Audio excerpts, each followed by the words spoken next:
Sophie stepped through the heavy wooden doors of Trattoria da Giorgio, the small Italian restaurant where she worked, and immediately felt the charged tension in the air.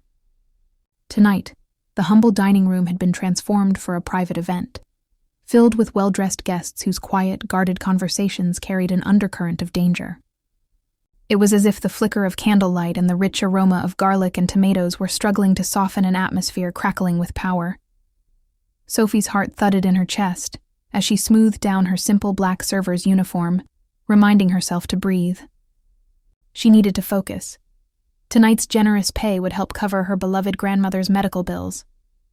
But one wrong word to the wrong person, and she had been warned, could make her disappear forever.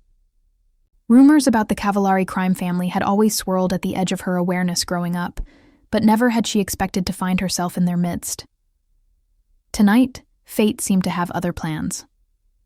"That's the Cavallari family in the back room," one of her fellow servers whispered as he passed by with a tray of wine glasses, noting Sophie's wide-eyed apprehension.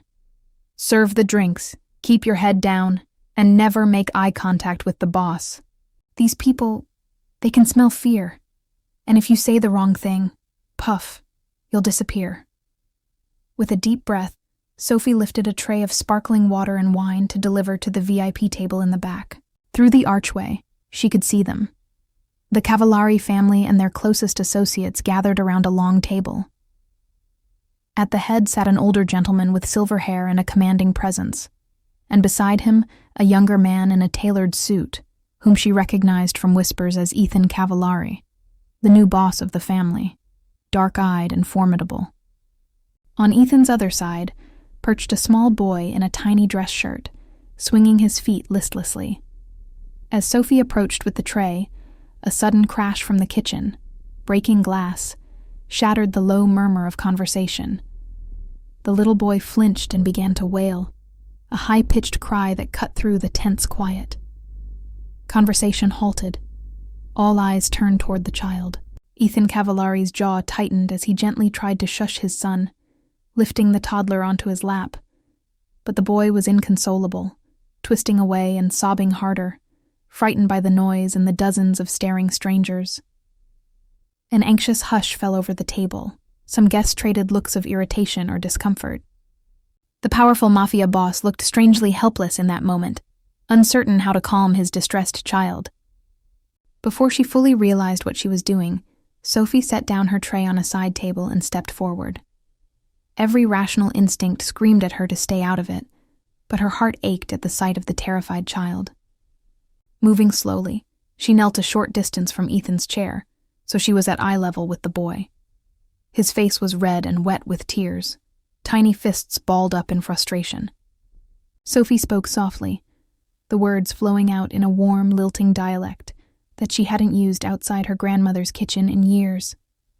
"Non cianciri, picciridu, sugnucha," she cooed gently in Sicilian, her accent true to the old country tongue. "Non c'è niente che ti scanta, tesoro. Shh. Don't cry, little one. I'm here. There's nothing here to scare you, sweetheart." The boy's sobs faltered at the unfamiliar yet soothing sound. He peeked at her through trembling lashes, hiccuping. Sophie offered a kind smile and held out a clean linen napkin from her apron. "Ecco, amore, asciugati I lacrimi," she said softly, telling him to dry his tears as she dabbed lightly at his damp cheeks. A hush had fallen over the entire restaurant. Conversations ceased, chairs stopped scraping. Even the air seemed to hold still. Sophie could feel dozens of eyes boring into her, stunned at her boldness, and at the language that had just passed her lips. Sophie remained frozen in place, heart hammering, as the little boy quieted to soft sniffles.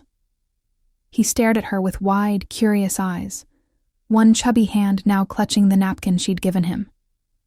To her surprise, he reached out with his free arm, tiny fingers opening and closing in a wordless request to come closer. Sophie glanced upward at Ethan, silently asking permission. The formidable man looked as stunned as anyone. His dark eyes had widened slightly, and a faint crease of confusion wrinkled his brow. After a moment, he gave a small nod. Carefully, Sophie lifted the toddler from his father's arms and settled the boy against her hip as she rose from her kneeling position. Immediately, the child tucked his face against her neck, calming in the refuge of her embrace. A collective breath seemed to release around the room, but the silence remained. Sophie became acutely aware of the audience she'd attracted. Dangerous men and elegant women watching her every move, their expressions a mix of disbelief and intrigue. The restaurant's owner, Giorgio, hurried over, his face pale. "Mi dispiace, Don Cavallari," he sputtered. "I apologize for the girl. She's new and—" The silver-haired patriarch at the head of the table silenced the owner's frantic apologies with a raised hand. Despite the fine lines of age on his face, his eyes were sharp and assessing as they fixed on Sophie.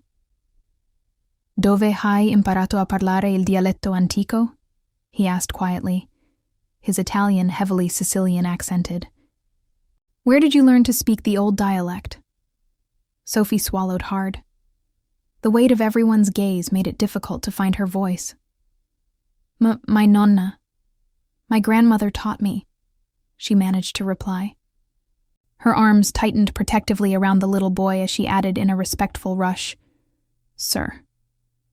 The patriarch's stern gaze softened into a sudden warm smile. He exchanged a glance with Ethan, and then spoke again, this time in rapid-fire Sicilian too fast for Sophie to catch fully. She did make out a few words: sangue, blood, onuri, honor, and something about a child, before the younger man stepped forward. Ethan Cavallari, towering at Sophie's side, gently placed a steadying hand on her elbow. Up close, he was even more imposing. Broad shoulders filling out his suit jacket, a clean-cut jawline, and eyes so dark they were nearly black. Sophie's breath caught in her throat as that commanding gaze swept over her. "Miss," he prompted in a low voice. "Bennett," she answered automatically. "Sophie Bennett." Ethan gave a slight nod. "Miss Bennett, my father, Don Roberto Cavallari, would be honored if you would join our table for a while." His tone was polite, but it was not truly a question. Sophie's pulse jumped. She shifted the little boy's weight on her hip and protested quietly. "I'm working, sir. I should really get back to serving the other guests." At this, Don Roberto let out a hearty chuckle that echoed through the silent restaurant. Switching to English for the benefit of those around him, the patriarch announced genially, "Tonight I celebrate with family, and it seems we have found a surprise guest of honor. A young lady who speaks the language of my home village." He gestured to an empty chair near him. "Please sit. A waiter will cover your duties for now. Giorgio, pour our new friend a glass of that Nero d'Avola, will you?" Sophie hesitated, her cheeks burning as she felt every person in the room still staring. Mr. Giorgio gave a weak, forced smile and nodded obediently at the Don's command. Ethan's hand remained light, but firm on her arm. "My father insists," he murmured, and Sophie understood that refusal was not an option. With a shaky inhale, she allowed Ethan to guide her to the seat between Don Roberto and himself. She settled the boss's son on her lap, the child nestled against her, now calm and content, as if he belonged there. Sophie felt terribly out of place amid the fine crystal stemware and linen, but Don Roberto's kindly interest put her a little at ease. "Tell me, figlia mia, what is your full name, and how does a young American woman come to speak the dialect of my village so perfectly?" he asked, pouring her a glass of red wine with his own hand.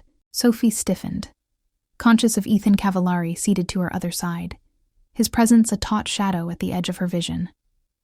"My name is Sophie Bennett, sir," she began quietly. "My grandmother raised me after my parents died, and she insisted I learn the old language properly while I was growing up."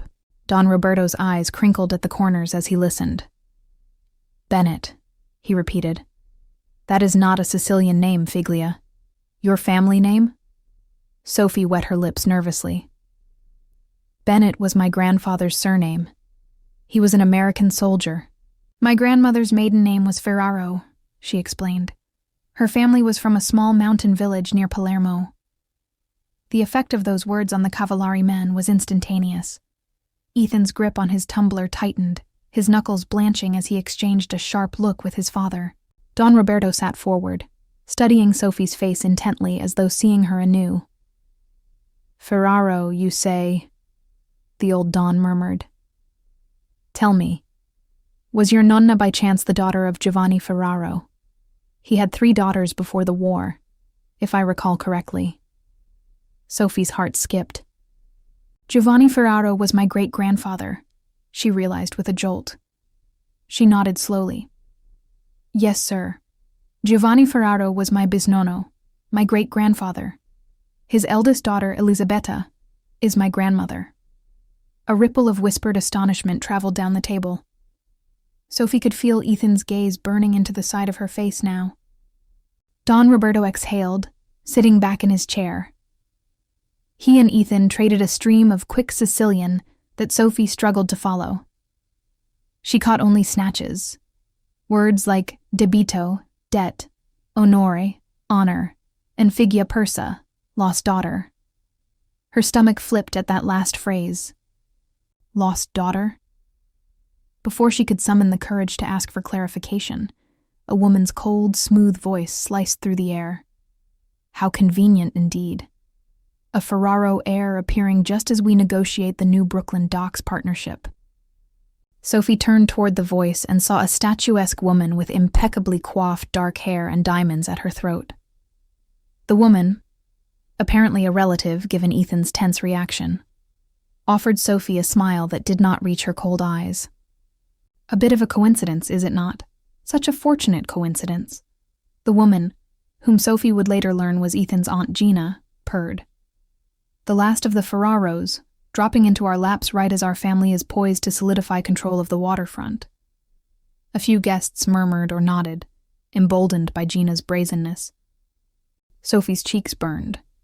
She realized some of them might think she had revealed her dialect intentionally, perhaps as part of some scheme.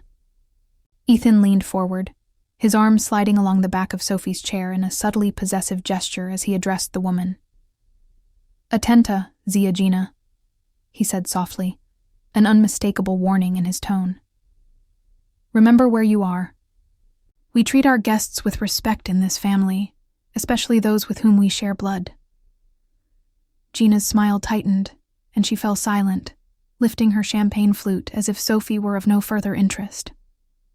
But Sophie did not miss the hostile glint in the woman's eyes. The night progressed in a blur of introductions and cryptic conversations that danced around subjects Sophie couldn't quite grasp. Through it all, the patriarch kept her close, asking questions about her grandmother, her life, her struggles to pay for college while working multiple jobs. When the party finally began to wind down near midnight, Ethan guided Sophie to the mansion's private garden, away from prying eyes and listening ears. Moonlight silvered the formal hedges and illuminated a spectacular view of the Manhattan skyline across the water. "My father believes your appearance tonight is more than coincidence," Ethan said without preamble, his hands tucked casually in his pockets as he studied her face. "He's a superstitious man who sees signs and omens where others see random chance." Sophie crossed her arms, fighting a shiver that had nothing to do with the cool night air. "And what do you believe, Mr. Cavallari?" she asked, summoning courage she didn't feel. "Because I just came here to serve drinks and earn my pay." A ghost of a smile touched his lips as he shook his head slightly. "I believe in calculated risks and verifiable facts," he replied, stepping closer until she could smell his expensive cologne. "Which is why I had you thoroughly investigated during the party." Sophie's breath caught in her throat, indignation warring with fear. "You had no right," she protested, taking an instinctive step backward. "My life is none of your business, regardless of who my grandmother was." "It became my business the moment you spoke to my father in perfect Sicilian dialect," Ethan countered, his voice remaining soft despite the intensity of his gaze. "Few people surprise me, Sophie Bennett, but you've managed it twice tonight." The garden lights illuminated his features, revealing a face too handsome to belong to someone with his reputation. Sophie reminded herself firmly that this man had likely ordered deaths as casually as others ordered coffee, regardless of how those dark eyes seemed to see right through her. "Your grandmother wasn't just any Ferraro," he continued, producing a leather-bound folder from inside his jacket. "Elisabetta Ferraro was promised to my grandfather's brother before the war changed everything. She was considered family." Sophie opened the folder with trembling fingers, gasping at the sepia-toned photograph inside. Her grandmother as a young woman standing beside a handsome man in military uniform. Her grandmother had never mentioned being engaged before meeting Sophie's grandfather. "The war separated them," Ethan explained, his voice unexpectedly gentle as he watched her process this revelation. "Your grandmother believed Antonio Cavallari died at Anzio, so she later married your American grandfather when he was stationed in Sicily." The implications crashed over Sophie like a tidal wave, her mind racing to connect fragments of childhood stories her grandmother had shared. The mysterious benefactor who had paid for her grandmother's passage to America. The strange gifts that arrived each Christmas with no return address. "But what does this have to do with me?" Sophie asked, struggling to understand why these powerful people suddenly cared about her existence. "This engagement was broken over 70 years ago. It can't possibly matter now." Ethan's expression darkened as he took back the folder, tucking it carefully inside his jacket. "It matters because the Ferraro and Cavallari families swore a blood oath. Our families would one day be united," he said gravely, watching her reaction with unsettling intensity. Moonlight cast dramatic shadows across the garden as a sleek black car pulled silently into the driveway beyond the hedges. 3 men in dark jackets emerged with purposeful strides. Sophie didn't need criminal connections to recognize the silent threat they represented. "The Rizzi family," Ethan said quietly, following her gaze to the new arrivals. "Our main business rivals in Brooklyn, and they're not here for the celebration. My father's birthday always brings out those testing our defenses."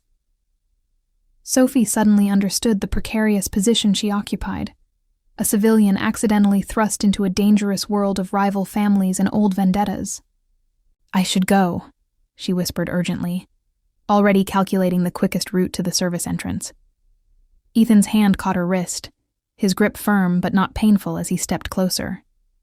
"You can't leave now," he said, voice dropping to a near whisper. "The Rizzis have informants everywhere, including catering staff. If they learn about your connection to my family, you'll become a target." The garden door opened as the patriarch stepped outside, accompanied by 2 bodyguards who positioned themselves discreetly among the topiaries. His weathered face looked grim in the moonlight as he approached Sophie and his son. "They know," he said without preamble, his accent thickening with evident concern. "Someone recognized the girl and made a call. Nico Rizzi is asking questions about the Ferraro granddaughter who speaks the old dialect." Sophie's knees nearly buckled as the full danger of her situation became clear. Her language skills and family connection had just made her a pawn in a game she didn't understand. "My grandmother," she gasped, sudden terror gripping her chest. "If they know about me, they might go after her." Ethan was already on his phone, barking orders as he kept one protective hand on Sophie's back. "Security team to Brighton Beach. Elderly woman, possible target," he commanded, then rattled off her grandmother's address with disturbing accuracy. The patriarch clasped Sophie's cold hands between his warm ones, his eyes filled with a strange mix of guilt and determination. "We promised your great-grandfather we would protect his bloodline if the families ever reconnected," he said solemnly. "Tonight, that promise is activated." A sudden commotion erupted near the front of the restaurant, a crash of glass and raised voices. The bodyguards immediately closed ranks around Don Roberto, while Ethan pulled Sophie behind the cover of a stone pillar at the garden's edge. "Your grandmother is secure," Ethan murmured a minute later, checking a text message while keeping Sophie shielded behind him. "My men moved her to our medical facility in Manhattan, where she'll receive better care than any hospital could provide." Even as the words left her mouth, "My life is none of your business," Sophie knew it was wishful thinking. The look Ethan gave her was equal parts frustration and concern. "You don't understand, Miss Bennet," he had said in a low tone, stepping closer just before the alarm was raised. "From the moment you spoke to my father in that dialect, you became part of this, whether you like it or not. Others will have noticed. Questions will be asked." Those words rang in her ears as chaos unfolded. As if on cue, one of Ethan's men had rushed over with news of the Rizzi approach. In a blur, Ethan had practically lifted Sophie into the waiting car where Don Roberto was already inside, and they sped off into the night to evade the coming threat. Sophie's voice was a strained whisper in the dark of the car. "My grandmother, Nonna Elisabetta. They might—" Ethan was already a step ahead. He had pulled out his phone and was issuing rapid instructions. "Sì, immediatamente. Squadra di sicurezza a Brighton Beach. L'indirizzo lo avete? Portatela alla clinica privata adesso." He ended the call and placed a reassuring hand on Sophie's knee, an uncharacteristically gentle gesture that drew her attention. "My men are already securing your grandmother, Sophie," he said. "They'll take her to our private medical facility in Manhattan tonight. She'll be safe there, and well cared for." Sophie released a breath she hadn't realized she was holding. A mix of profound relief and lingering terror made her eyes brim with tears. She quickly wiped them away, refusing to break down now. Everything was happening so fast. Just a few hours ago, she was an anonymous waitress trying to earn extra cash, and now she was apparently the focus of a brewing Mafia conflict. The car ride felt both interminable and instantaneous.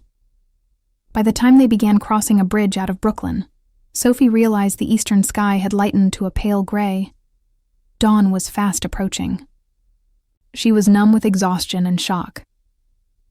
Don Roberto patted her hand once more before having the driver drop him at a different vehicle midway, murmuring about final arrangements and that he would see them both later. At last, Ethan's car pulled up to a renovated brick warehouse by the waterfront, its windows dark.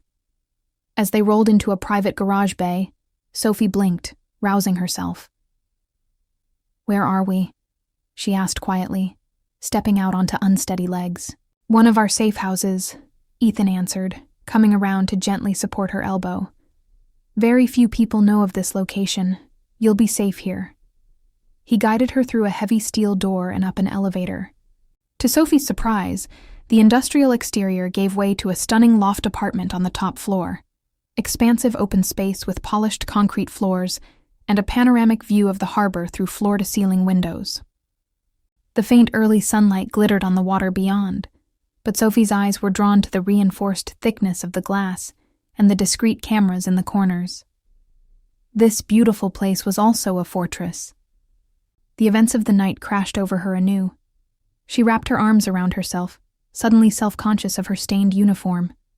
The toddler had left a damp spot of tears on her shoulder, and her messy hair. I don't even have my purse or a change of clothes," she murmured, recalling that her belongings were still in a locker back at the restaurant. "I left my phone. Everything." Ethan nodded. "We'll have someone retrieve your things from Trattoria di Giorgio once it's safe. For now, you'll find basic necessities here." He gestured toward a hallway leading deeper into the loft. "Bathroom, guest bedroom on the right. Make yourself at home as much as you can. You've been through a lot tonight." His voice softened slightly at the last sentence, and Sophie finally allowed herself to meet his eyes properly. She found concern there, and a weariness of his own. He'd been up all night as well. This ordeal had touched him too, though he wore the strain stoically. Sophie barely remembered stumbling to the elegant guest room and showering off the night's chaos. She slept in a borrowed t-shirt that she found folded on the bed, drifting into a fitful doze as the sun rose. But alone in the darkness, before exhaustion claimed her, Sophie's mind whirled. Only yesterday she'd been serving coffee to regulars at the diner, and now she was ensnared in a world of mob bosses and blood oaths. Fear tugged at her, but thoughts of her grandmother's face, and of the little boy she'd held, gave her courage. At some point, she promised herself, she would find a way through this storm. With that resolve murmured like a prayer, she finally surrendered to sleep. It felt like she had only just closed her eyes when a soft knock at the bedroom door roused her. Sophie sat up, bleary-eyed. "Come in," she croaked quietly. The door opened to reveal a woman in late middle age carrying a tray. She had a warm olive complexion and kind, intelligent eyes. Silver threaded through her black hair, which was pulled into a low twist. Sophie blinked, not recognizing her. "Buongiorno, cara," the woman said softly. "Good morning. I hope I did not wake you, but I thought you could use some breakfast." Only now did Sophie notice the rich scents of espresso and fresh pastries wafting from the tray. Her stomach rumbled, reminding her she hadn't eaten since the early hours of the previous night's event. "Thank you," Sophie murmured, embarrassed as her stomach gave a soft growl. The woman smiled and set the tray on the small table by the window. "I'm Rosa," she introduced herself with a slight accent. "I've been a housekeeper and cook for the Cavallari family since before Signor Ethan was born. I also help Signora Gina with her children sometimes." Sophie offered a polite smile. "I'm Sophie Bennett." She hesitated, then added, "You probably already knew that." Rosa's eyes twinkled. "We hear many things, yes. But I knew who you were the moment I saw you at the restaurant last night, even before you spoke our dialect." At this, Sophie looked at her in surprise. You recognized me?" Rosa nodded, pouring a cup of strong coffee from a silver carafe and offering it to Sophie. "You resemble your grandmother when she was young, Tesoro. Those eyes. The same Ferraro eyes."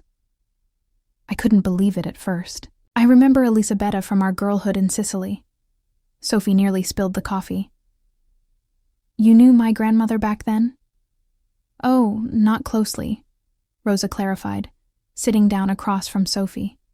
"But everyone in our region knew of the Ferraro girls and the alliance that was intended with the Cavallari family. It was a great tragedy when war tore everything apart." She patted Sophie's hand. "Your being here now, it is almost like destiny finding its way after so many decades." Sophie absorbed this revelation, speechless. The idea that Rosa had seen her grandmother as a young woman in Sicily, and now here Sophie was. It was almost too much to wrap her mind around. After Rosa's departure, Sophie dressed in some spare casual clothes that had been laid out. Stretchy black leggings, and a soft charcoal sweater that miraculously fit her. She suspected Rosa had selected them. Feeling slightly more human once she'd eaten and changed, she ventured back into the main living area of the loft. She found Ethan standing by the wall of windows, a tablet in hand and a phone pressed to his ear. His suit jacket was off, and the sleeves of his crisp white shirt were rolled up, revealing strong forearms. He glanced up as she approached and finished his call with a curt promise to deal with it soon. For a moment, the two regarded each other in the morning light that poured through the glass. Sophie broke the silence first. "Thank you for arranging breakfast and for seeing to my grandmother," she said softly. "I can't imagine what might have happened if—" Ethan held up a hand, shaking his head. "You don't need to thank me. Keeping you and your grandmother safe is not optional. It's our responsibility now." He motioned for her to join him by the window. The view overlooked Brooklyn's docks and the Hudson beyond, where cargo ships were already gliding through the water. Ethan's eyes followed a particular ship's silhouette. "The Ferraro family wasn't just known for speaking old Sicilian dialects, Sophie," he began, voice thoughtful. "They were once one of the great Sicilian mercantile families. Before the war, your ancestors controlled some of the most valuable shipping routes between Sicily and New York." Sophie's lips parted in astonishment. That sounded so far removed from her own life. "Shipping routes? My grandma. She moved here with nothing. She ran a little bakery in Brooklyn for years. We barely scraped by even before her health problems. This doesn't make sense." Ethan gave a small shrug. "When Elisabetta Ferraro left Sicily, she gave up any claim to her family's holdings. The Rizzi family, who were less powerful back then, stepped in after the war and took over managing those routes and docks. But they never had full ownership, not in the eyes of the old families. In a way, they've been living on borrowed glory all this time. Comprehension dawned on Sophie. And now that I'm here, as a direct Ferraro descendant, your existence threatens to upset the balance, Ethan finished. If our two families, Cavallari and Ferraro, formally unite, we could reclaim those territories and shipping operations outright. The Rizzies know that, and it scares them. They'd rather see you dead than see us join forces and diminish their empire. Sophie felt a chill at his blunt words. She wrapped her arms around herself and looked back out at the ships. It was dizzying. A day ago she was worrying over class assignments and rent, and now she was apparently an heiress to some bygone empire and a target for murder. I didn't ask for any of this, she said quietly. I know, Ethan replied. His reflection in the glass showed a flicker of sympathy crossing his face. Fate's a twisted thing. They stood in silence for a moment, the enormity of the situation humming between them. Eventually, Sophie cleared her throat. So what happens now? You just keep me hidden away in this safe house forever? I'm just one person after all. What difference can I really make in this feud of yours? Ethan turned to face her, leaning his shoulder against the window frame. His posture eased slightly, an almost conversational stance. It's true you're one person, but you carry a name that means something in our world. There are protocols that even people like us follow, traditions that have power. My father, for instance, believes we should honor an old custom now that a lost bloodline has been restored. Something about a ceremony to formally recognize the Ferraro family's return and our alliance. Sophie frowned. A ceremony? Like some kind of oath or contract. He gave a slight nod. Something along those lines. If we publicly acknowledge our family's union, the other New York families will have to respect it, and the Rizzies will be under pressure to back off, or risk the wrath of everyone else for breaking sacred tradition. It's a way to strengthen our position without outright war. The word union made Sophie's stomach flutter with nerves. What exactly did that entail for her personally?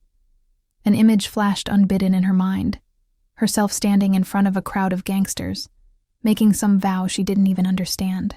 Or worse, being expected to. She cut off that train of thought. I don't know anything about your world, Sophie admitted. These rules, these alliances. You're talking about me like I'm a chess piece that can just be moved to fix everything. But I'm not. I'm just me. Her voice wavered, and Ethan's expression softened a degree. He stepped closer, close enough that she could feel a gentle warmth radiating from him. In that moment, he no longer looked like the polished crime boss from the night before. With his tie loosened and eyes tired, he looked almost human. I understand how overwhelming this is, he said quietly. If it were up to me alone, I'd give you time to absorb it all, and maybe even the choice to walk away. But circumstances won't allow that now. Not with the Rizzies eager to make sure you never have a chance to matter. Sophie swallowed, her throat suddenly tight. So I either help you or I become a target forever, is that it? Ethan's jaw clenched. I won't let anything happen to you regardless. But, yes, if you were to disappear on your own, they'd keep hunting. The safest path for you is to stand with us, to let us declare our alliance. Under our protection, Nico Rizzi wouldn't dare strike openly. And if he does? Ethan's eyes flickered with a dangerous light. Then we do whatever is necessary to end this threat. A tremor went through Sophie as she realized what he meant. Violence. Perhaps even war between the families. She turned back toward the window, rubbing her arms again, though she no longer felt cold. I didn't expect my life to suddenly be worth waging war over, she said with a weak attempt at a laugh. It's not war over you, specifically, Ethan said gently from behind her. It's what you represent, a hope of finally closing a wound that's been open since World War II. For what it's worth, Sophie, I am sorry you got caught in the middle." Later that evening, Sophie was curled on the sofa, flipping aimlessly through TV channels, trying to distract herself from dark thoughts, when raised voices echoed from near the loft's entrance. She sat up, heart thudding. Ethan had stepped out an hour before with a terse promise to handle a developing issue. Now he was back, it seemed, and not alone. Unable to quell her curiosity and worry, Sophie crept toward the hallway. She peeked around the corner into what looked like a small office off the entryway. The door was slightly ajar. Inside, Ethan stood facing a younger man who was seated, wrists bound to the arms of a metal chair. Two of Ethan's enforcers flanked the captive. Sophie recognized the man. Carlo, Aunt Gina's son. She'd met him briefly during the introductions at the restaurant. He'd seemed charming then, offering a quick grin and a few polite words. Now his face was bloodless and slicked with sweat. "Just wanted a little cut, Cugino, I swear," Carlo was saying desperately, addressing Ethan as cousin. "Rizzi offered money for a tip-off. Nothing was supposed to happen. I never meant for anyone to get hurt." Ethan's voice was icily controlled. "But people nearly did get hurt. My son, my father, Sophie." He cut himself off, jaw tight with barely restrained anger. "You betrayed the family, Carlo. For a payoff from a snake like Nico Rizzi. Do you have any idea what price your stupidity might still exact?" Carlo was trembling, his expensive dress shirt sticking to him with nervous sweat. "I panicked. Zia Gina kept talking about how this Ferraro girl showing up could ruin everything. How maybe the old man would favor her over us. I thought, if I gave Rizzi a tiny bit of info, he'd cause a scare, and that would be the end of it. She'd run off. Please, Ethan. I never imagined they'd move so fast or target the grandmother." Sophie's blood ran cold. Carlo, someone from the Cavallari inner circle, had sent the tip that put her and Nona in danger. She pressed a hand over her mouth, feeling sick. Inside the room, Ethan's fist slammed down on the desk beside Carlo, rattling it. Sophie flinched. "You have put me in an impossible position, Carlo," Ethan said lowly. "If you weren't my blood, if my father hadn't practically raised you." He let the threat hang. Carlo let out a soft whimper.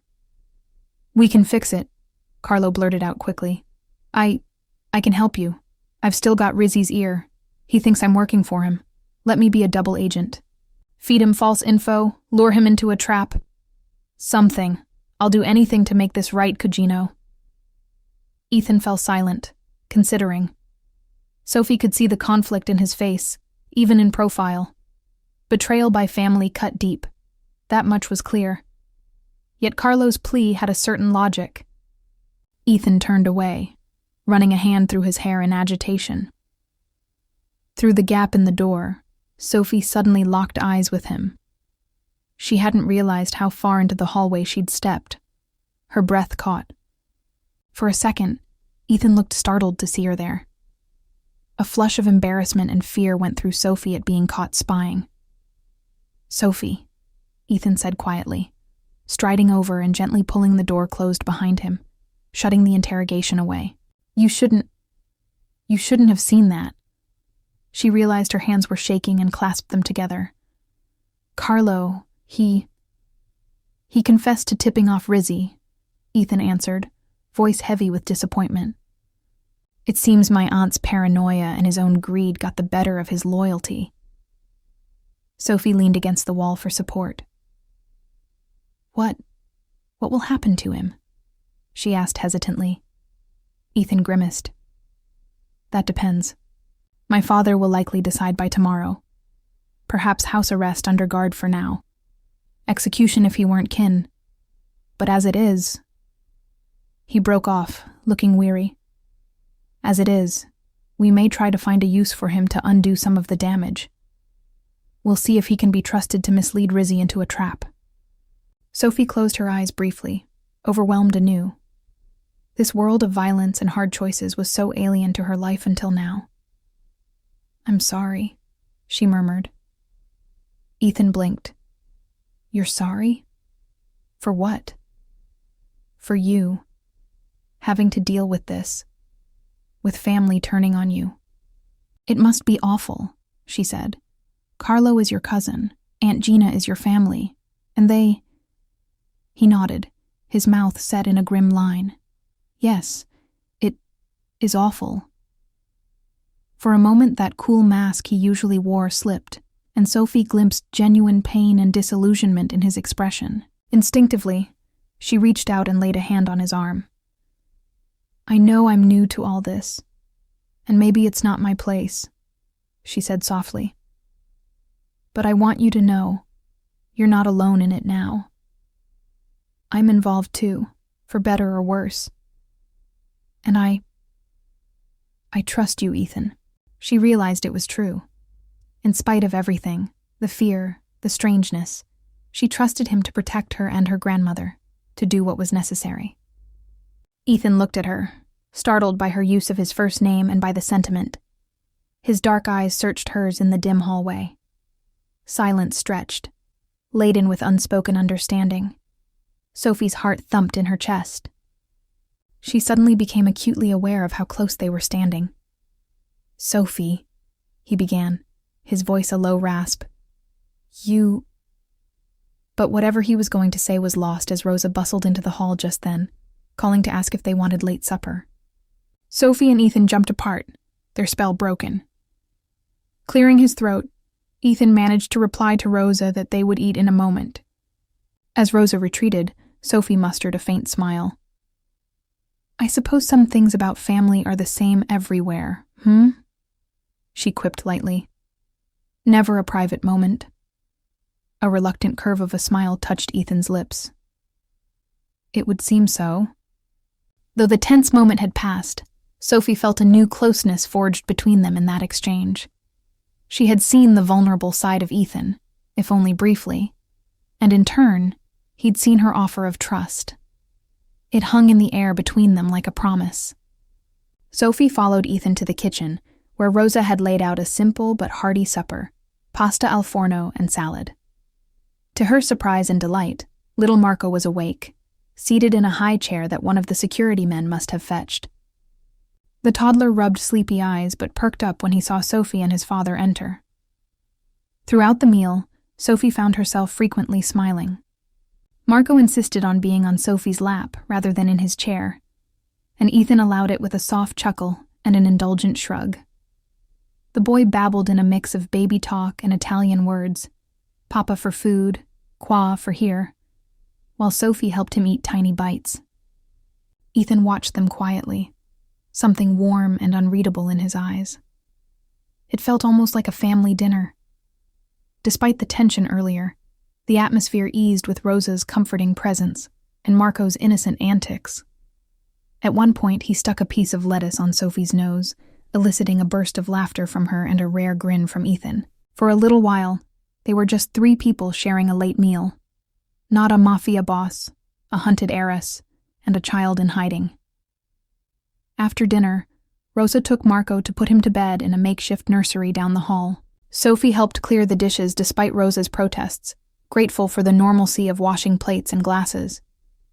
Ethan dried the dishes beside her, occasionally brushing her hand by accident as they worked in companionable silence.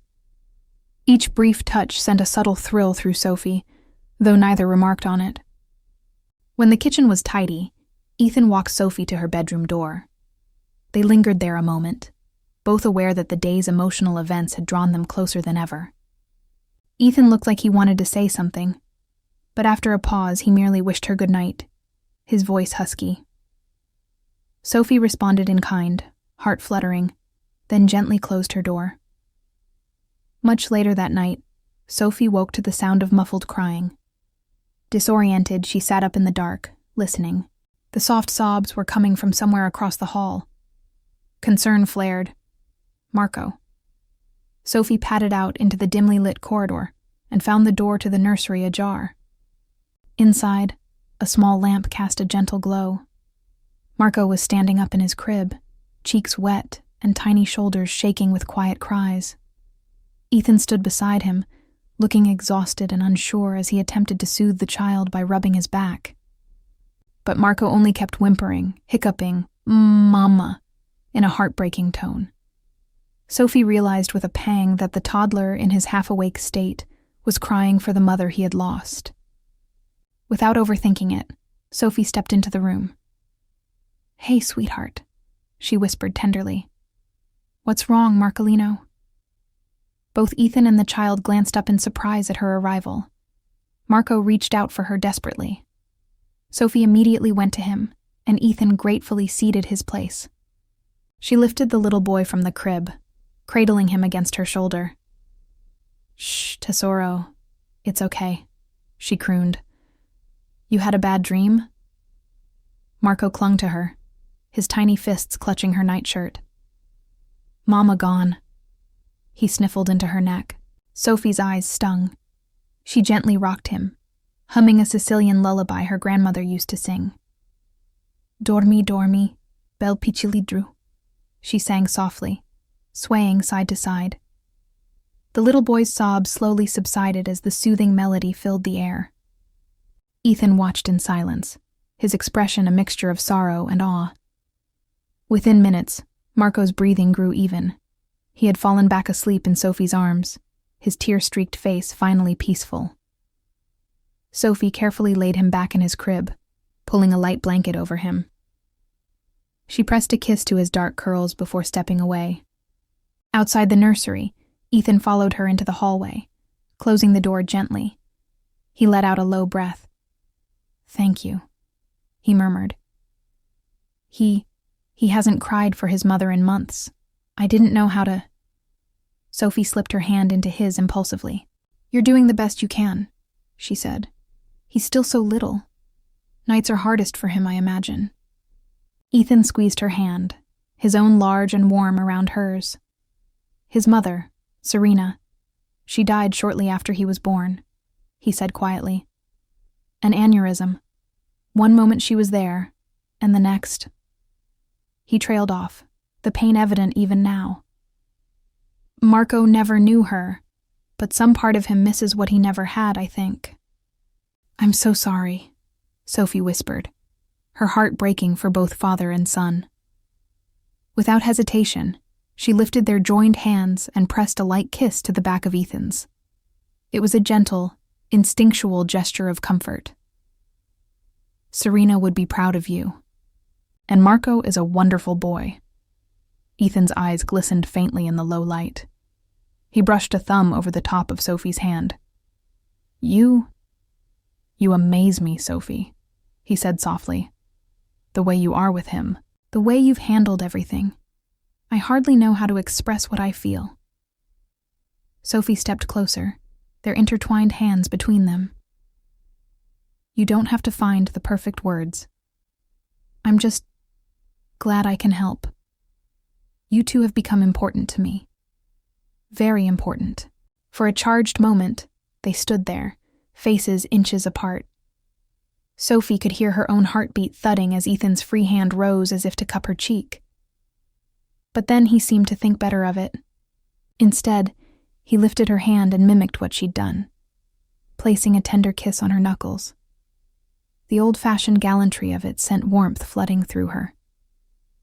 "Good night, Sophie," he whispered, voice husky with meaning beyond the simple words. "Good night, Ethan," she replied, her cheeks flushed and a hopeful smile on her lips. She returned to bed with her heart fuller than ever, the echo of the lullaby, and Ethan's gentle kiss lulling her into the most peaceful sleep she'd had in weeks. Over the next 2 days, plans were set in motion. True to his word, Carlo proved useful. Under heavy guard, and with the clear understanding that his life hung in the balance, he fed Nico Rizzi carefully crafted information.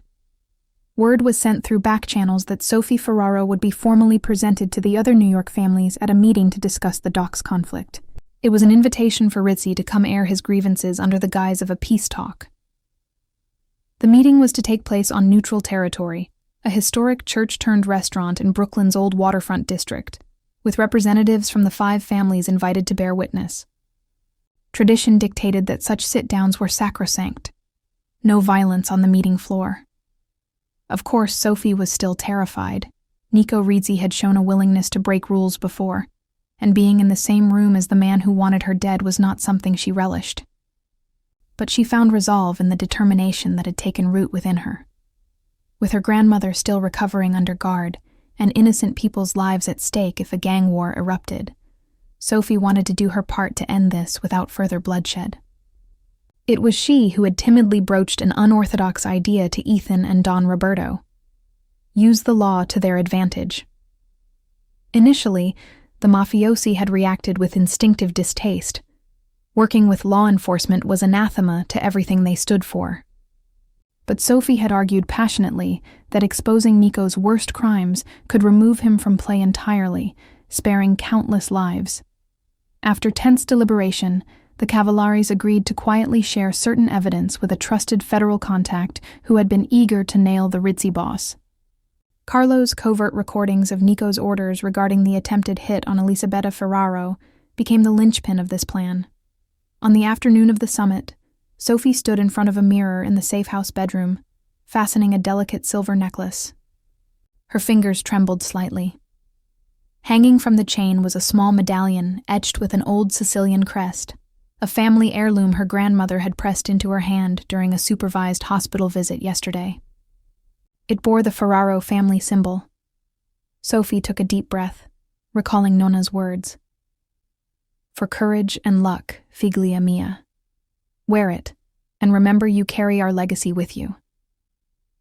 Ethan's reflection appeared behind her in the mirror, startling her gently. He looked solemn, and devastatingly sharp in another dark suit. A subtle holster bulge under his jacket, the only sign he was armed. Sophie wore a demure black dress Rosa had procured for her, a nod to tradition and respect. Ready? Ethan asked quietly. His eyes met hers in the mirror. Sophie's heart gave a little leap at the concern she saw there. He was worried for her, but he was also giving her the choice. If she faltered now, he'd likely find a way to excuse her from attending. But Sophie squared her shoulders. Ready? She affirmed. Her voice sounded steadier than she felt. Ethan placed a hand on her shoulder, gentle and solid. Remember what we discussed. You belong at that table. Walk in like you own the place. Show no fear. Make no apologies for who you are. She nodded. I will. To steel herself, Sophie placed her hand over Ethan's where it rested on her shoulder. And you, please be careful. She didn't mean just physically. She knew tonight he might have to toe the line between playing peacemaker and unleashing the ruthlessness he was capable of if things went south. His fingers squeezed hers almost imperceptibly. I have too much to live for to do anything reckless, he replied, his tone making her cheeks warm. The way he looked at her then, intense and unspoken, made her believe he meant that as a personal vow. Moments later, they were riding in an armored SUV toward the meeting, flanked by a convoy of Cavallari vehicles. Sophie watched the city streets pass in a blur, trying to calm the fluttering in her stomach. She absently touched the medallion at her collarbone. Ethan noticed the motion. The Ferraro crest, he said softly. My father will be pleased. He told me he always suspected your grandmother never truly let go of the past. Sophie managed a tiny smile. Nonna kept this hidden in a shoebox with some old letters. She said it was supposed to be given to her on her wedding day. To my great-uncle Antonio, Ethan finished, understanding at once. My grandfather's younger brother, the man she was meant to marry. Yes. Sophie looked down at the engraved emblem resting against her dress, its pattern of vines and stars glinting. She said she tried to forget that life, but she couldn't part with this. I guess she hoped it might find its way back to the Cavallaris one day. Ethan's hand found hers on the seat. Whatever happens tonight, know that your grandmother's hope was not in vain. We have a chance to put the bitterness of that past to rest. She squeezed his hand. Let's make sure we do. The setting of the meeting was steeped in old-world gravity. Sunlight filtered through stained glass windows of what had once been a church sanctuary, now converted into an upscale restaurant closed for this private summit. A large round table occupied the center of the cavernous space, and as Sophie and Ethan entered side by side, conversations hushed. Around the table sat an array of formidable figures, the heads or emissaries of New York's major crime families. Sophie recognized Don Roberto seated with a dignified air, and beside him Aunt Gina, her expression pinched. Across the table lounged a man with slicked-back salt-and-pepper hair and a scowl, Nico Rizzi. Two of his capos flanked him. Ethan pulled out a chair for Sophie to sit between himself and Don Roberto. She kept her chin high and face composed, though her insides were quivering. The weight of so many stares pressed on her. "Let us begin," intoned an elderly mediator from the Genovese family, acting as chair for neutrality. "We are here to settle the dispute between the Cavallari and Rizzi organizations, concerning certain peers and territories, and the matter of Miss Sophie Bennett, née Ferraro." His keen eyes flickered to Sophie, and he gave a polite nod. "Thank you for joining us, Signorina.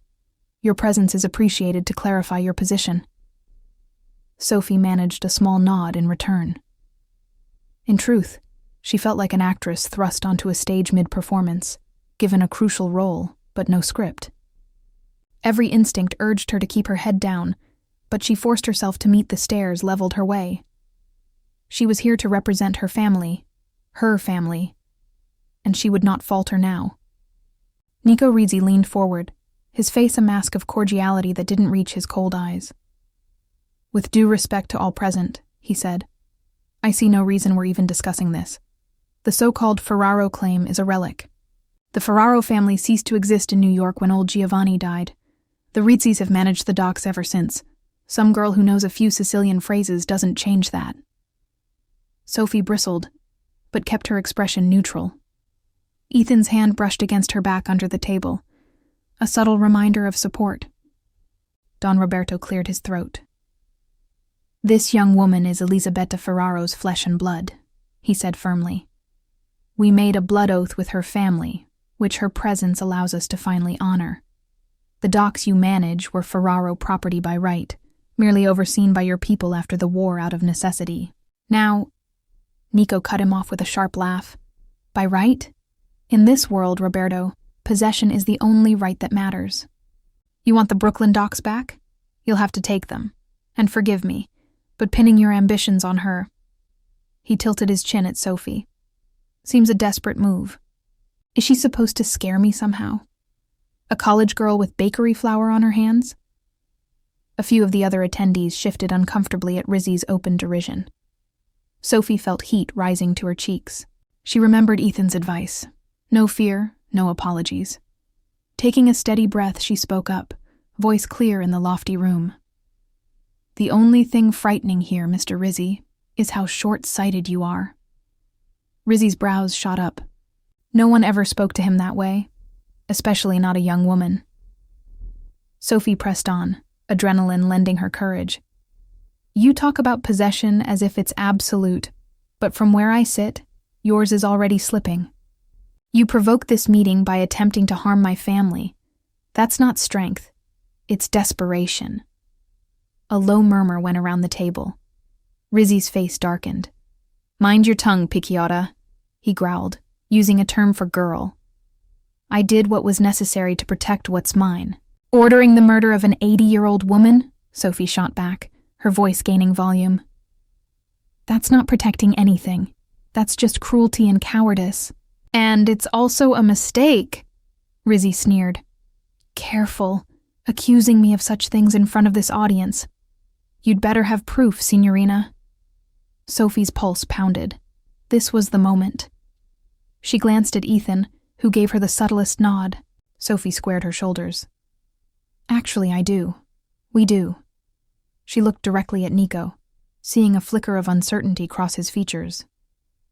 "My family, the Cavallaris, received evidence that you ordered that attack. It's been shared with people who won't ignore it." Nico's eyes narrowed. Then abruptly his chair scraped as he stood, palms on the table. "This farce has gone on long enough," he snapped, looking around at the others. "Cavallari brings a puppeted girl, and an outrageous allegation to avoid real negotiation. I won't sit here and... At that precise moment, a side door to the restaurant burst open. "FBI, don't move!" a voice shouted, authoritative and ringing against the vaulted ceiling. The room erupted into chaos as a flood of federal agents poured in, weapons drawn. Reese's capos instinctively reached for their guns, but a dozen rifles were already trained on every angle. Gasps and curses rose from the gathered Mafia elites as agents encircled the table. The lead agent, a stern-looking woman with a badge on a lanyard, fixed her eyes on Nico Rizzi. "Nico Rizzi, you are under arrest for conspiracy to commit murder, racketeering, and a litany of other charges," she declared.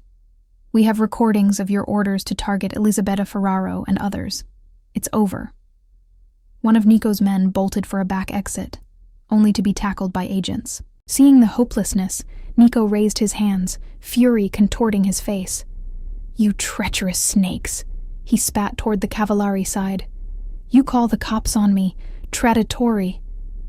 Ethan remained calm and seated, a protective arm out in front of Sophie, though the danger was being swiftly neutralized.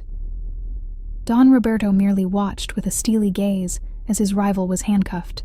"You disgraced yourself, Nico," the old Cavallari said quietly. "Threatening innocence violates every code we live by. This is simply justice catching up to you." Within minutes, Nico and his lieutenants were being led out by the FBI. The other families' representatives were already distancing themselves from the debacle, some slipping away amid the confusion. No one wanted to be caught in a wider net. The agent in charge gave Sophie a brief nod of acknowledgement, her gaze flicking to Ethan in an unspoken warning. Then the law enforcement swarm retreated as quickly as they had arrived. A stunned silence settled in the restaurant's aftermath. Sophie exhaled a breath she hadn't realized she was holding. It was done. Rizzi was finished, not by a bullet, but by cold, hard evidence and handcuffs. Her hands trembled slightly with the release of tension. Ethan stood and gently helped Sophie to her feet. Don Roberto also rose, surveying his remaining peers. The mediator from the Genovese family cleared his throat, attempting a cordial tone despite the shock. "Well, I believe that concludes this meeting." He gave a shallow bow toward Sophie and the Cavallaris. "It appears the issue resolved itself." One by one, the other dons offered farewells with forced smiles, their eyes full of new respect, and perhaps wariness, for the alliance of Cavallari and Ferraro. Within a quarter of an hour, only the Cavallari contingent remained. As the adrenaline of the confrontation ebbed, Sophie suddenly felt lightheaded. Ethan's arm came around her waist, steadying her. "You were extraordinary," he said quietly in her ear. She realized he was looking at her with something like awe and deep affection. Sophie let out a shaky laugh. "I had good coaching." Don Roberto stepped forward and cupped Sophie's face in his papery hands, pressing a kiss to her forehead. "Bravissima, figlia mia," he praised. His eyes were moist. "Tonight, you redeemed the past and saved the future of both our families. We will not forget it." Emotion swelled in Sophie's chest. She thought of her grandmother, of the brave choices and sacrifices of previous generations that had led to this moment. "Grazie, Don Roberto," she whispered. He gave her a proud smile before turning to bark affectionate orders at his men to start securing the premises and preparing to celebrate. It seemed the patriarch intended to mark the victory properly. Laughter and backslaps already began to replace the earlier tension among the Cavallari loyalists. Sophie found herself leaning into Ethan's side. He kept an arm firmly around her, and she welcomed it. In that moment, the danger passed and a hopeful horizon opening up. She allowed herself to bask in the warmth of his embrace. Their eyes met, and all the unspoken feelings of the past days simmered between them. Relief, gratitude, admiration, and love, undeniable and intense. Neither needed to say a word. Ethan brushed a loose strand of hair behind Sophie's ear. Then, unable to resist any longer, he bent down and captured her lips in a tender, lingering kiss. Sophie closed her eyes, sinking into him. the world around them receding. In that kiss was the promise of everything they had fought for, a peace hard won, a trust sealed, a love that had blossomed against all odds. When they finally parted, Ethan rested his forehead against hers. "Cara mia," he murmured, voice rough with emotion. "You've changed my life." Sophie felt tears of happiness prickle. "And you've changed mine," she replied. Around them, the joyful bustle of the Cavallari family swirled, but for one hushed moment Sophie and Ethan stood together, foreheads touching, hearts full. The wars of the past were finally at an end, and together they would build something new from the ashes. 1 year later, Brooklyn waterfront. Sophie stood by the floor-to-ceiling window of a sleek harborfront office, gazing out at the busy port below. Where once her sight might have been filled with rusty warehouses and shadowy deals, now she saw cranes and cargo ships moving under honest labor. The air even smelled cleaner, carrying sea salt and opportunity. Behind her, Nonna Elisabetta's voice, stronger now after months of recovery, spoke in Italian. "Giovanni sarebbe fiero." Giovanni would be proud. Sophie turned to see her grandmother sitting comfortably in an armchair, a light shawl around her shoulders, and a content smile on her face. Nonna repeated in English for the others present. "Your great-grandfather would be proud, and I am proud. You've brought the family business back to its original purpose, legitimate trade between our two homelands." Sophie felt a glow of joy at her grandmother's words. In the months since Nico Rizzi's arrest, so much had changed. The Ferraro shipping routes were officially returned to her family's control, and she and Ethan, true to their promise, had transformed those operations into legal enterprises. The Cavallari influence helped secure permits and partnerships, and Sophie's own long-neglected business acumen, honed in community college classes she once thought useless, guided the venture with a fresh vision. Now their shipping company not only flourished, but it had earned public praise for reviving the waterfront. In fact, Albany officials had recently asked Sophie and Ethan to co-chair a new harbor revitalization commission, recognizing their success in turning a once criminal operation into a pillar of the community. Legacy transformed indeed.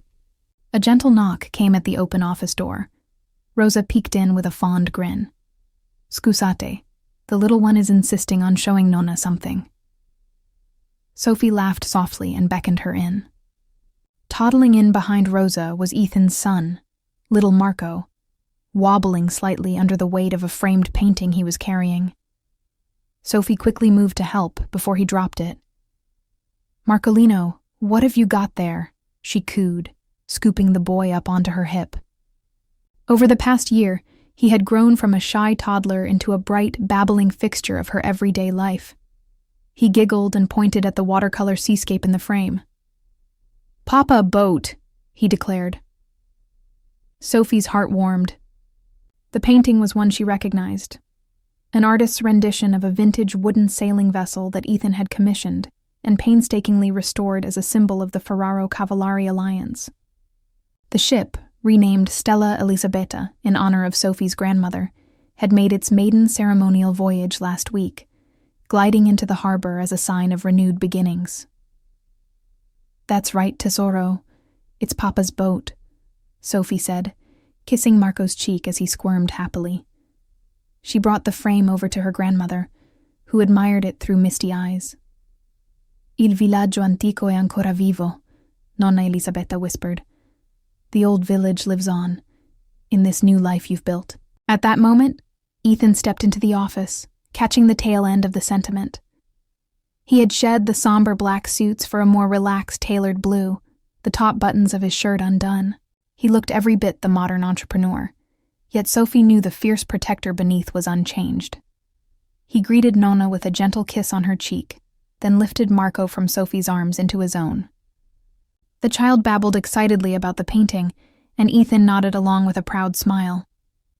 Rosa quietly excused herself, ushering Nonna out to give the couple a moment of privacy. The older woman squeezed Ethan's arm affectionately as she departed, a gesture that showed just how fully he had gained her trust and affection. Sophie and Ethan moved to the window, standing side by side as they held their son, for that's how Sophie had come to think of Marco. Blood ties aside, her heart claimed him fully. Outside, the afternoon sun danced on the waves and on the sleek hull of the Stella Elisabetta docked below. "The old village hasn't changed much," Ethan murmured, recalling one of the Sicilian contacts who'd sent word. "Your grandmother's family home has been restored. We can visit it on our honeymoon if you like." Sophie felt a pleasant flutter. "Honeymoon? That implies a certain question has been asked," she teased softly, tilting her head to smile at him. Ethan cleared his throat, a hint of rare nervousness crinkling the corner of his eyes. "I was getting to that." He shifted Marco to his left arm, and with his free hand, reached into his jacket pocket. "I've been carrying this for weeks, waiting for the right moment. One that never seems calm or perfect in our busy lives." He brought out a small velvet maroon box. Sophie's breath caught as he flipped it open, revealing an antique platinum ring set with a single oval diamond surrounded by intricate filigree. It was beautiful, timeless, and full of history. Her eyes darted to Ethan's in astonishment. "This ring, it belonged to my great-uncle Antonio's mother," he said gently. "It was meant for your grandmother all those years ago, kept safe waiting for a day when our families could heal the rift. My father gave it to me shortly after you helped bring down Rizzi. He told me to give it to the woman who would finally unite our bloodlines in love, not just alliance." Tears blurred Sophie's vision as Ethan lowered to one knee, balancing Marco on his other arm, an almost comical, endearing sight that made her heart swell. "Sophie Bennett," he said, voice resonating with emotion. "You came into my life unexpectedly and changed it forever. You brought light and hope to a world of darkness, and you taught me to dream of a future beyond vengeance and power. Will you marry me, amore mio, and help me build that future, together?" For a moment, Sophie could only smile through her tears, one hand pressed to her mouth in joyous shock. She had imagined this moment quietly in her heart, but the reality took her breath away. In front of her knelt the man who had once been a stranger shrouded in danger, now the very center of her world, the father of the child she adored, the partner she trusted with her life, the man she loved with all her soul. "Yes," she managed to whisper, then louder, "Yes, of course I will, Ethan." A soft chorus of delight sounded from the doorway, where Nonna Elisabetta and Rosa had reappeared as silent witnesses to this tender moment. The old woman dabbed her eyes while even little Marco clapped his hands, giggling as though he understood the joyous significance. A radiant grin broke across Ethan's face, the rare, unguarded kind of happiness she had glimpsed only in precious moments. He slipped the ring onto her finger, where it fit perfectly, as if fate had truly designed it for this moment. Sophie sank to her knees to join him and their little boy, and Ethan captured her in a fierce embrace. Marco squealed as they enveloped him between them, a family united. Behind them, Nonna Elisabetta peeked back into the room, happy tears streaming down her cheeks at the scene. Rosa quietly handed the older woman a handkerchief, both of them smiling at the culmination of a story that had begun so many years ago in a Sicilian village, and now found its joyful resolution here on Brooklyn's sunlit shore. Ethan helped Sophie back to her feet, and the three of them stood together by the window, father, mother, and child. Sophie admired the ring catching the light, the delicate patterns in its band, matching those on the silver hairbrush her grandmother had kept from her girlhood. A once broken circle now made whole. As Ethan gently tilted her chin and kissed her once more, sweet and sure, Sophie felt a surge of contentment and promise. The ghosts of the past had been laid to rest. The shy waitress who had spoken Italian to soothe a frightened little boy had found not only unexpected love, but also her own power and purpose. Hand in hand, Sophie and Ethan gazed out at the harbor and the boundless horizon beyond. Their journey had been carved from old betrayals and newfound hope, their hearts tested and entwined. Now, together, they looked to the future, a legacy transformed by the redeeming force of love. And to think, it all began with a simple act of kindness, a few words in an old Sicilian dialect to calm a frightened child. That gentle moment of connection had unfrozen decades of history and pain, melting it into something new and whole. From that single spark of compassion had grown a love strong enough to redeem the past and illuminate the future.